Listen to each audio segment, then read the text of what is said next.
So good morning friends, my self Gautam और मैं हलोल से हूँ जो कि वडोदरा से थोड़ा ही पास में है।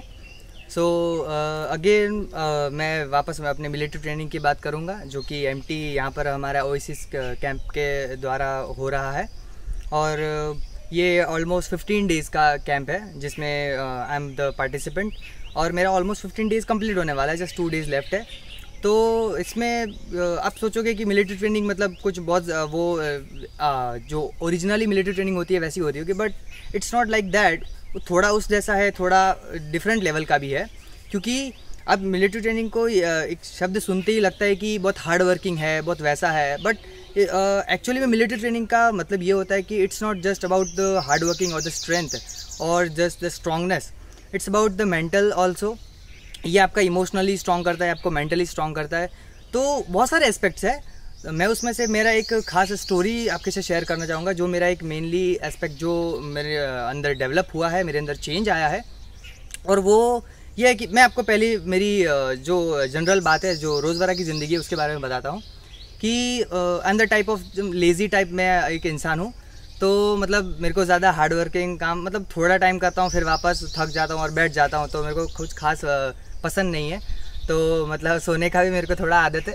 लेकिन क्या होता है कि एक डिसिप्लिन नाम की चीज़ होती है, not just on the field but in your entire life, in your entire day. एक होता है डिसिप्लिन नाम की चीज़ होती है जो आपको हर जगह मेंटेन करनी चाहिए। आई गेस सबको करनी चाहिए। तो मेरे अंदर उसकी लैक थी, बहुत कमी थी। सो यहाँ के जो एक यहाँ पर एक कार्यक्रम होता है, या फिर यूँ कहें कि एक टास्क होता है सबको जो करना पड़ता है, उसको बोलते हैं श्रमदान, which is also called the labour of love. ये मैं इसकी डिटेल में नहीं जाऊँगा, लेकिन मैं आपको इसका एक सिंपल सा एक एग्जांपल के तौर पे बता सकता हूँ कि व्हाट इट इज़। तो हम लोगों का जैसे कि टाइम शेड्यूल होता है, उसके हिसाब से एक शेड्यूल में ये भी होता है कि लेबर ऑफ लव काम भी होता है। तो इसमें हम लोग बहुत सारे जो भी टूल्स वगैरह है वो सब हमको यूज़ करके, और कभी कभी टूल्स की लैक भी हो जाती है, तो उसमें हमारा जो क्रिटिकल थिंकिंग है वो भी डेवलप होता है कि हमको खुद ही सोच के, खुद ही प्रिपरेशन करके, खुद ही वो टास्क को कैसे क्लियर करना है, कैसे कंप्लीट करना है। फॉर एग्जांपल कि बहुत सारे मिट्टी है, उसको कैसे निकालना है, आपके पास टूल्स जस्ट लिमिटेड है, जस्ट कुछ एक खोदने वाला है, बस उसके मदद से ही आप कुछ और करो, कैसे भी करो। सो दैट्स कॉल्ड एक चेंज आता है उसमें। तो मैंने भी ये परफॉर्म किया, और it's just not for the one day, it's continues for 15 days for the regular time interval. तो इससे एक कंसिस्टेंसी डेवलप होती है। कंसिस्टेंसी लाइफ में बहुत ज़्यादा इंपॉर्टेंट है, और कंसिस्टेंसी मेरे अंदर बहुत अच्छे से डेवलप हुई है। जो मेरा पहले का जो लेजीनेस वाला फीलिंग था वो अभी ऑलमोस्ट डाउन हो गया, 95% रिड्यूस हो गया है। मैं मतलब 95% आई कैन वर्क। अगर मेरे को कोई कहे ये कर तो आई कैन जस्ट डू। तो ये बहुत ज़रूरी है। तो मेरा हार्ड वर्किंग जो मेन जो मेरा स्टोरी का जो थीम है वो है हार्ड वर्किंग। तो मैंने यहाँ पर बहुत अच्छे से हार्ड वर्किंग की थीम सीखी है। मैं जब भी श्रमदान के लिए जाता हूँ, मेरे को कोई ना कोई टास्क दिया जाता है। मैं ऑब्वियसली होता है कि सब लोग थक जाते हैं, थोड़ा टाइम तो रेस्ट मिलना ही चाहिए। थोड़ा टाइम रेस्ट लेके, पानी पी के तुरंत वापस खड़ा होना, तुरंत वापस अपने काम में लग जाना, और एट दी एंड जब तक वो टास्क कंप्लीट ना हो जाए तब तक रुकना नहीं। तो पर डे का कुछ टास्क होता है जो मैंने कंप्लीट किए। Every day I got the different task. कभी कभी सेम मिलता था, क्योंकि कभी काम अगर आधा हुआ है, आधा बाकी रह जाता है, तो इस टाइप का होता था। यहाँ पर पूरी वैली में बहुत सारे टास्क जो हमको मिल सकते हैं।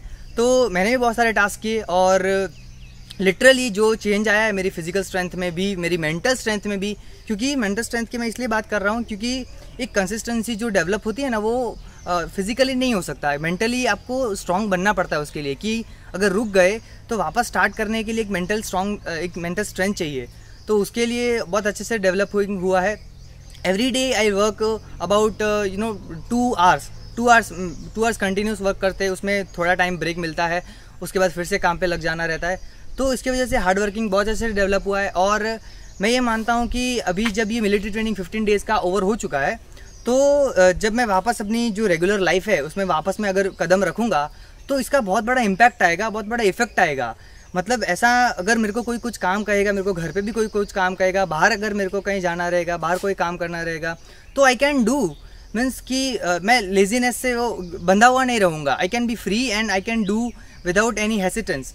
सो आई गेस सब लोगों को ये ट्रेनिंग या तो खुद से एक जज्बा अपने अंदर जगाना होगा या फिर एक माध्यम चाहिए, जैसे कि मेरे को ये एक ओएसिस वैलीज़ ने एक मीडियम दिया है उसके थ्रू।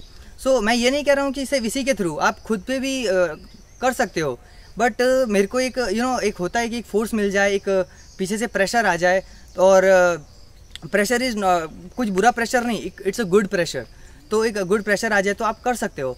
लाइक दैट मैंने भी किया है, और मैं अभी अपनी लाइफ में अगर जाऊँगा तो मेरे को अगर कोई भी काम करना रहेगा तो मैं विदाउट हेजिटेंस के कर सकता हूँ फॉर 2 आवर्स कंटिन्यू। कोई भी हार्ड वर्क हो, छोटा हो काम, बड़ा हो, कुछ भी हो, आई can do. So it's a huge change for me and for my body and for my life. So thank you very much Oasis, and thank you very much friends for hearing me and listening me. Thank you so much.